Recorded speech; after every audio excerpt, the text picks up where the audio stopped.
കുറച്ച് കാലം മുൻപ് വരെ ഈ സന്ധിവേദന എന്ന് പറയുന്നത് കുറച്ച് ഏജ്ഡ് എത്തിയിട്ടുള്ള ആൾക്കാർക്ക് വരുന്ന രോഗമായിരുന്നു. പക്ഷെ ഇപ്പൊ നോക്കുകയാണെങ്കിൽ ചെറുപ്പക്കാരിലും കുട്ടികളിൽ വരെ ജോയിന്റ് പെയിൻസ് ആയിട്ട് വരാറുണ്ട്.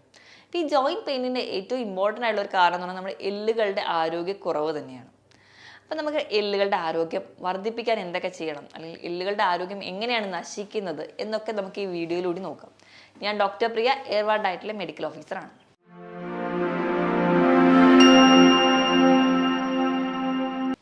എല്ലുകളുടെ ആരോഗ്യം എന്ന് പറഞ്ഞാൽ ഏറ്റവും ഇമ്പോർട്ടൻറ്റ് കാൽസ്യമാണ്. അതോടൊപ്പം തന്നെ ഫോസ്ഫറസും വൈറ്റമിൻ ഡി, വൈറ്റമിൻ കെ ഒക്കെ വഹിക്കുന്നുണ്ട്. അപ്പോൾ ഇവയെല്ലാവരും കൂടെ കൂടിച്ചേർന്നാണ് നമ്മുടെ എല്ലിനും പേശികൾക്കും ഒക്കെ ബലം നൽകുന്നത്. അപ്പോൾ ഈ എല്ലുകൾക്കും പേശികൾക്കും സ്ട്രെങ്ത് ഉണ്ടെങ്കിൽ മാത്രമേ നമുക്ക് ഭാവിയിൽ ഒരു സ്ട്രോങ് ഉള്ള ബോഡി ആക്കാൻ പറ്റുള്ളൂ. നമ്മൾ ഈ ഒരു 30 വയസ്സിനുള്ളിൽ കഴിക്കുന്ന ആരോഗ്യമാണ് നമുക്ക് വീണ്ടും അത് ഒരു എനർജറ്റിക് ആയിട്ടിരിക്കാൻ സഹായിക്കുക. നമ്മളോട് പണ്ടേ ആൾക്കാർ പറയാറുണ്ടല്ലേ, നമ്മൾ ചെറുപ്പത്തിൽ കഴിക്കുന്നതാണ് പിന്നീട് ഉണ്ടാവുള്ളൂ എന്ന്. അത് വളരെ സത്യമായിട്ടുള്ളൊരു കാര്യമാണ്. അപ്പോൾ നമ്മൾ കാൽസ്യവും ഫോസ്ഫറസും മിനറൽസും ഒക്കെ അടങ്ങിയ ഭക്ഷണം കഴിക്കുകയാണെങ്കിൽ മാത്രമേ നമുക്ക് കറക്റ്റായിട്ടൊരു ആരോഗ്യം നമ്മുടെ ഒരു ഓൾഡ് ഏജ് എത്തുമ്പോൾ ഉണ്ടാവുള്ളൂ.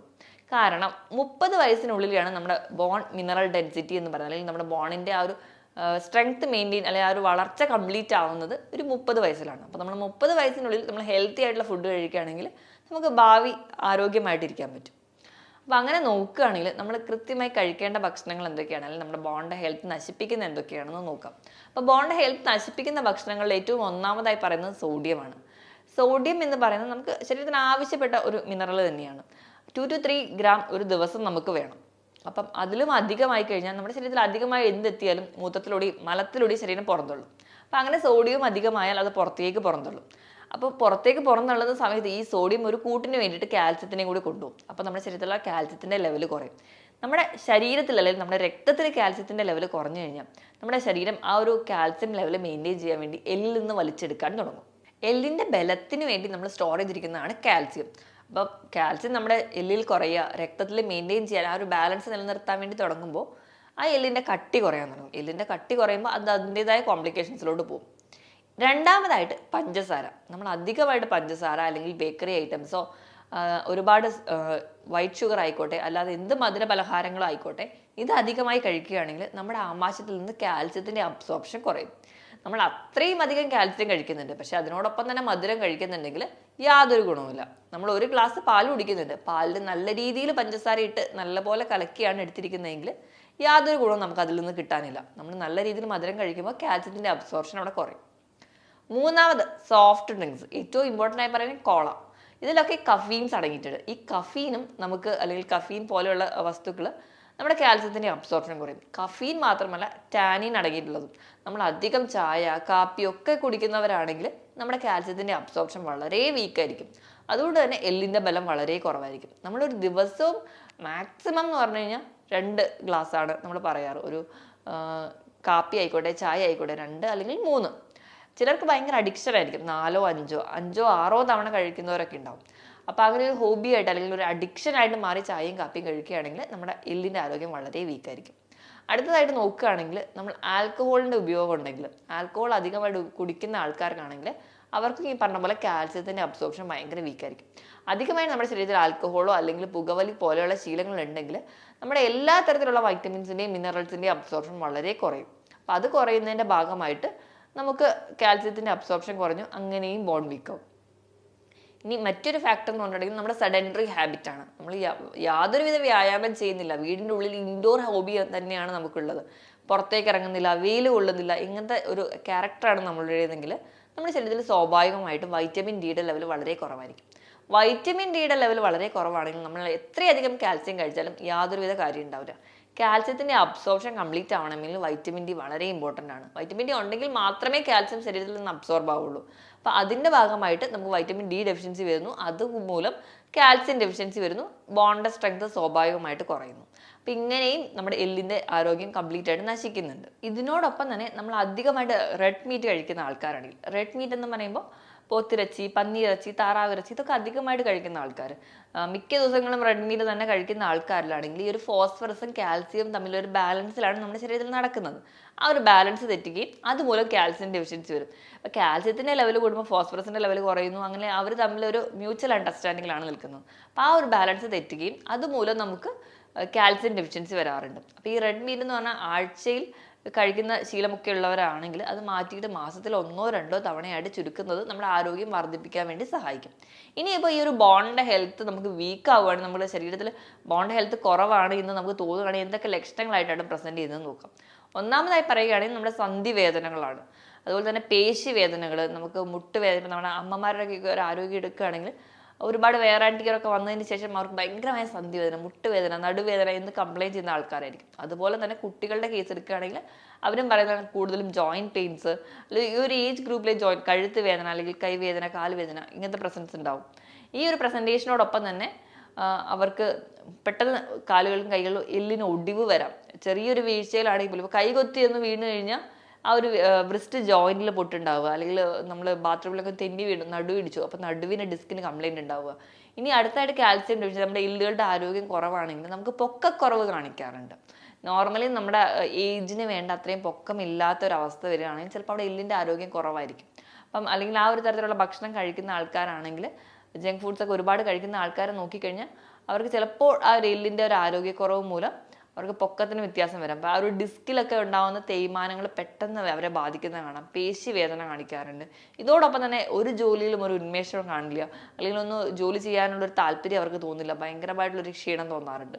ഇനി വൈറ്റമിൻ ഡിയും കാൽസ്യം ഒരുപോലെ കുറവുള്ള ആൾക്കാരിലാണെങ്കിൽ ഈ പറഞ്ഞ ലക്ഷണത്തിനോടൊപ്പം തന്നെ മൂഡ് സ്വിങ്സും, അല്ലെങ്കിൽ അവരുടെ സ്വഭാവത്തിൽ തന്നെ ഭയങ്കര ഇറിറ്റേഷൻസും, ആൻസൈറ്റി, ഡിപ്രഷൻസ് പോലെയുള്ള ലക്ഷണങ്ങൾ വൈറ്റമിൻ ഡിയും കൂടെ കുറവാണെങ്കിൽ തോന്നിക്കാറുണ്ട്. ഇതോടൊപ്പം തന്നെ മുടി കൊഴിച്ചിൽ, അല്ലെങ്കിൽ ഭയങ്കരമായ ഡ്രൈ സ്കിന്നൊക്കെ കൂടെ ഇതിൻ്റെയോടൊപ്പം തന്നെ കാണിക്കാറുണ്ട്.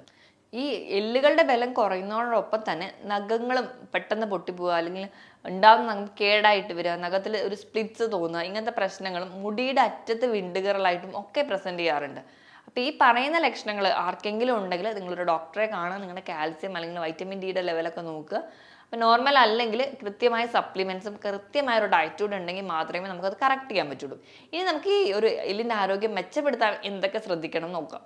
ഒന്നാമതായിട്ട് ചായയുടെയും കാപ്പിയുടെയും അധികമായി കഴിക്കുന്ന ആൾക്കാരാണെങ്കിൽ അത് കുറയ്ക്കാൻ വേണ്ടി ശ്രദ്ധിക്കുക. മദ്യപാനം കംപ്ലീറ്റ്ലി നിർത്താൻ നോക്കുക. ജങ്ക് ഫുഡ്സിൻ്റെയും അല്ലെങ്കിൽ അധികം സോഡിയം അടങ്ങിയിട്ടുള്ള ഭക്ഷണങ്ങൾ, അധികം സോഡിയം അടങ്ങിയിട്ടുള്ള ഭക്ഷണങ്ങൾ എന്ന് പറഞ്ഞാൽ മിക്ക ഹോട്ടൽ ഫുഡുകളും അല്ലെങ്കിൽ മിക്ക പാക്ഡ് ഫുഡുകളും സോഡിയം റിച്ച് ആയിരിക്കും. കാരണം ഫുഡ് കേടാവാതിരിക്കാൻ വേണ്ടിയിട്ട്. ഇപ്പം നമുക്ക് റെഡി ടു കുക്ക് ഫുഡ് ഒരുപാട് നമുക്കിന്ന് കിട്ടാറുണ്ട്, അല്ലെങ്കിൽ സാലഡ്സ് പോലും കട്ട് ചെയ്തിട്ടാണ് നമുക്കിന്ന് കിട്ടാറ്. അപ്പോൾ ആ ഒരു ഫോമിലാകുമ്പോൾ അവർ എത്രയായാലും ഒരു പ്രിസർവേറ്റീവ്സും ഉപ്പും ഒക്കെ ആഡ് ചെയ്യുന്നുണ്ടാവും. അപ്പം അങ്ങനത്തെയുള്ള ഭക്ഷണങ്ങൾ അധികം കഴിക്കുന്ന ആൾക്കാരാണെങ്കിൽ അത് കഴിവതും കുറയ്ക്കുക. പകരം നമ്മുടെ വീട്ടിൽ തന്നെയുള്ള ധാരാളമായിട്ടുള്ള ഹെൽത്തി ആയിട്ടുള്ള ഫുഡുകൾ കഴിക്കാൻ വേണ്ടി ശ്രദ്ധിക്കുക. ഇനി മധുരം അധികം കഴിക്കുന്നവരാണെങ്കിൽ മധുരത്തിൻ്റെ ഉപയോഗം കംപ്ലീറ്റ്ലി നിർത്തുകയാണെങ്കിൽ തന്നെ എല്ലിൻ്റെ ആരോഗ്യം ഈസി ആയിട്ട് നമുക്ക് മെച്ചപ്പെടുത്താൻ പറ്റും.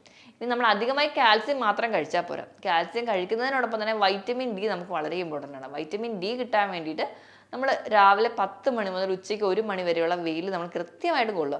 നമ്മുടെ സ്കിന്നിൽ വീഴത്തക്ക രീതിയിൽ നമ്മളിപ്പോൾ വെയിൽ കൊള്ളുമ്പോൾ നമ്മൾ ഒരുപാട് സൺസ്ക്രീം ഇടുന്നു, നമ്മുടെ കൈ വരെ കവർ ചെയ്യുന്ന തരത്തിലുള്ള ഡ്രസ്സ് ഇടുന്നു, എന്നിട്ട് പോയി വെയിൽ കൊള്ളുന്നു. പക്ഷേ വൈറ്റമിൻ ഡി കിട്ടുന്നില്ല. പക്ഷെ അതിന് മറിച്ചിട്ട് മാക്സിമം നമുക്ക് നമ്മുടെ സ്കിന്നിൽ വീഴത്തക്ക രീതിയിൽ ഒരു 10 മിനിറ്റെങ്കിലും വെയിൽ കൊണ്ടാൽ മതിയാവും.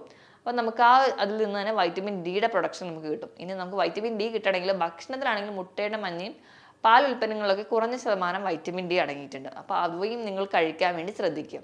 ഇനി നമ്മൾ കാൽസ്യത്തിൻ്റെ കാര്യത്തിലോട് വരുന്ന സമയത്ത് നമ്മൾ കാൽസ്യമാണ് ഏറ്റവും ഇമ്പോർട്ടൻ്റ് ആയിട്ട് ബോൺ ഹെൽത്തിന് വേണ്ടി പറയാറ്. അപ്പം നമ്മുടെ എല്ലിൻ്റെ ആരോഗ്യത്തിന് വേണ്ടി നമ്മൾ എല്ലാവരും പറയാറുണ്ട് പാലും മുട്ടയൊക്കെ കഴിച്ചാൽ മതി, നമുക്ക് എല്ലിൻ്റെ ആരോഗ്യം കൃത്യമായി കിട്ടുന്നു. നമുക്ക് ഒരു ദിവസം വേണ്ട കാൽസ്യത്തിൻ്റെ അളവ് എന്ന് പറഞ്ഞാൽ 700 മില്ലിഗ്രാമാണ്. നമ്മൾ ഒരു ഗ്ലാസ് പാൽ കുടിക്കുകയാണെങ്കിൽ അതിൽ നിന്ന് കിട്ടുന്നത് വെറും 100 മില്ലിഗ്രാമാണ്. അപ്പം നമ്മൾ ഒരു 1-1.5 ലിറ്ററോളം പാൽ കുടിക്കണം. അത് അത്ര പോസിബിൾ ആയിട്ടുള്ള കാര്യമല്ല. അപ്പം പാലും മുട്ടയും മാത്രമല്ല, നമുക്ക് കഴിക്കാൻ മാക്സിമം നമുക്ക് കാൽസ്യം അടങ്ങിയിട്ടുള്ള ഭക്ഷണങ്ങൾ ഏതൊക്കെയാണെന്ന് നോക്കാം. അപ്പം അങ്ങനെ കാൽസ്യം അടങ്ങിയിട്ടുള്ള ഭക്ഷണങ്ങൾ വരികയാണെങ്കിൽ നമ്മൾ ഏറ്റവും ആദ്യം പറയാണ്ട് ഇലക്കറികൾ കഴിക്കുക. ഇപ്പം ഇലക്കറികളിൽ നമ്മുടെ വീട്ടിൽ കിട്ടുന്ന ചുമന്ന ചീര അല്ലെങ്കിൽ പച്ച ചീര മാത്രമല്ല, മുരിങ്ങയിലയുണ്ട്, എല്ലാ തരത്തിലുള്ള ഇലക്കറികളിലും കിട്ടാറുണ്ട്. മുരിങ്ങയില, അല്ലെങ്കിൽ അഗസ്ത്യ ചീര, അല്ലെങ്കിൽ പൊന്നാങ്കണ്ണി ചീര, സ്വർണ്ണ ചീര, ഇവയൊക്കെ ഇങ്ങനെ പലതരത്തിലുള്ള ഇലകൾ കിട്ടാറുണ്ട്. ഇപ്പം നമ്മൾ നോക്കുകയാണെങ്കിൽ നമ്മൾക്ക് സ്വാഭാവികമായി കിട്ടുന്ന ചീരയെക്കാളും ബാക്കിയുള്ള ഈ ഇലക്കറികളിലാണ്. ഇപ്പോൾ എന്തിനധികം പറയുകയാണെങ്കിൽ നമുക്ക് മല്ലിയില, കറിവേപ്പില, ഇതിലൊക്കെ കാൽസ്യം അടങ്ങിയിട്ടുണ്ട്. അപ്പോൾ ഒരു 100 ഗ്രാം കറിവേപ്പില എടുക്കുകയാണെങ്കിൽ തന്നെ ഒരു 830 മില്ലിഗ്രാമോളം കാൽസ്യം അതിലടങ്ങിയിട്ടുണ്ട്. അപ്പോൾ ഇങ്ങനെയുള്ള എല്ലാ തരത്തിലുള്ള ഇലക്കറികളും നിങ്ങൾ കഴിക്കാൻ വേണ്ടി ശ്രദ്ധിക്കുക. ഇപ്പോൾ കറിവേപ്പിലൊക്കെ ആണെങ്കിൽ നമ്മൾ മാക്സിമം കുക്ക് ചെയ്യാനൊക്കെ ഇട്ടാൽ പോലും നമ്മളത് എടുത്ത് കളയുകയാണ് ചെയ്യുക. അതിന് പകരം വേണമെങ്കിൽ അമ്മമാർക്ക് അതൊരു ടിപ്പായിട്ട് അരച്ച് ചേർക്കുക. ഇപ്പം തേങ്ങ അരക്കുന്നതിനോടൊപ്പം തന്നെ ഈ ഇലക്കറികളൂടെ അരച്ച് ചേർക്കുകയാണെങ്കിൽ കുറച്ച് ഗുണങ്ങൾ അതിൽ നിന്ന് കിട്ടും. അപ്പോൾ ഈ ഇലക്കറികൾ മാക്സിമം കഴിക്കാൻ വേണ്ടി ശ്രദ്ധിക്കുക. ഈ ചുമന്ന ചീരയിലും പച്ച ചീരയിലും ധാരാളം കാൽസ്യം ഉണ്ടെങ്കിൽ കൂടി ഇതിൽ ഓക്സലേറ്റും ഫൈറ്റേറ്റ്സും ഒക്കെ ഉള്ളത് കൊണ്ട് തന്നെ കാൽസ്യം അബ്സോർപ്ഷൻ കുറച്ച് കുറവായിരിക്കും. അപ്പം ഈ അധികം കഴിച്ചത് കൊണ്ട് മാത്രം ഈ ഇലക്കറികൾ മാത്രം കഴിച്ചുകൊണ്ട് ഗുണമില്ല. നമുക്ക് ബാക്കിയുള്ള മുരിങ്ങയിലയും ഞാൻ നേരത്തെ പറഞ്ഞിട്ടുള്ള ഇലക്കറികൾ മാക്സിമം ഉൾപ്പെടുത്താൻ വേണ്ടി ശ്രദ്ധിക്കുക. ഇനി ധാന്യങ്ങളുടെ കേസ് എടുക്കുകയാണെങ്കിൽ റാഗി ഏറ്റവും നല്ല റിച്ച് സോഴ്സാണ് കാൽസ്യത്തിൻ്റെ. അപ്പോൾ നമ്മൾ കഴിക്കുന്ന എല്ലാ ഭക്ഷണത്തിലും റാഗി ഉൾപ്പെടുത്താൻ പറ്റുകയാണെങ്കിൽ അത് അത്രയും നല്ലത്. ഇപ്പോൾ രാവിലത്തെ ബ്രേക്ക്ഫാസ്റ്റിനോടൊപ്പം തന്നെ ഇപ്പോൾ നമ്മൾ ദോശയോ ഇഡ്ഡലിയോ പുട്ടോ എന്താണെങ്കിലും 1:1 റേഷ്യോയിൽ ദോശ ഉണ്ടാക്കുകയാണെങ്കിൽ റാഗിയുടെ പൗഡറോടെ മിക്സ് ചെയ്യാം. അപ്പോൾ അങ്ങനെ ചെയ്യുകയാണെങ്കിൽ ഒരു ബാലൻസിൽ നമുക്കത് കഴിക്കാൻ പറ്റും. അപ്പോൾ റാഗിയുടെ തന്നെ കുറുക്കുണ്ടാക്കി കുഞ്ഞുങ്ങൾക്കൊക്കെ കൊടുത്ത് തുടങ്ങുകയാണെങ്കിൽ ഒരു പരിധി വരെ നമുക്ക് കാൽസ്യം ഡെഫിഷ്യൻസി ഓവർകം ചെയ്യാം. എല്ലാ തരത്തിലുള്ള നട്ട്സിൽ അടങ്ങിയിട്ടുണ്ട്. ബദാം, കാഷ്യൂ ഇവയിലൊക്കെ കാൽസ്യത്തിൻ്റെ പ്രസൻസ് ഉണ്ട്. അപ്പോൾ അത് കഴിക്കാൻ വേണ്ടി ശീലിക്കുക. മുട്ടയിൽ അടങ്ങിയിട്ടുണ്ട്. അപ്പം നമ്മൾ എല്ലാ ദിവസവും കുഞ്ഞുങ്ങൾക്കൊക്കെ ആണെങ്കിലും മുട്ട കൊടുക്കുന്നത് വളരെ നല്ലതാണ്. കൊളസ്ട്രോൾ ലെവൽ അധികം ഓവർ അല്ലാത്ത ആൾക്കാർക്കാണെങ്കിലും ഒരു പരിധി വരെ ആഴ്ചയിൽ 3-4 മുട്ട വരെ കഴിക്കാവുന്നതാണ്. അപ്പോൾ ഈ പറയുന്ന ഭക്ഷണങ്ങളൊക്കെ നിങ്ങൾ സ്ഥിരമായിട്ട് കഴിക്കുക. ഇനി ചെറിയ ചെറിയ മത്സ്യങ്ങൾ, മത്തി, അയല, നെത്തോലി പോലെയുള്ള മത്സ്യങ്ങൾ, തോടോടു കൂടിയുള്ള മത്സ്യങ്ങൾ, മറ്റ് രോഗങ്ങളൊന്നും ഇല്ലെങ്കിൽ ഇവയൊക്കെ കഴിക്കുന്നതും നമുക്കൊരു പരിധി വരെ കാൽസ്യം ഡെഫിഷ്യൻസി ഓവർകം ചെയ്യാൻ സഹായിക്കും. മത്സ്യത്തിനോടൊപ്പം തന്നെ വൻപയർ, നിലക്കടല, സോയാ പ്രോഡക്ട്സ് ഇവയിലൊക്കെ കാൽസ്യം അടങ്ങിയിട്ടുണ്ട്. നമ്മൾ ഈ കാൽസ്യം അടങ്ങിയ ഭക്ഷണങ്ങൾ കഴിച്ചുകൊണ്ട് മാത്രം കാര്യമില്ല. ഈ കാൽസ്യത്തിൻ്റെ അബ്സോർപ്ഷൻ കൃത്യമായിട്ട് നടക്കണമെങ്കിൽ ഫോസ്ഫറസ്, മാഗ്നീഷ്യം ഒക്കെ അടങ്ങിയ ഭക്ഷണങ്ങൾ കഴിക്കണം. അപ്പോൾ ഫോസ്ഫറസ് ഈ സാധാരണ ധാന്യങ്ങളിലൊക്കെ അടങ്ങിയിട്ടുണ്ട്.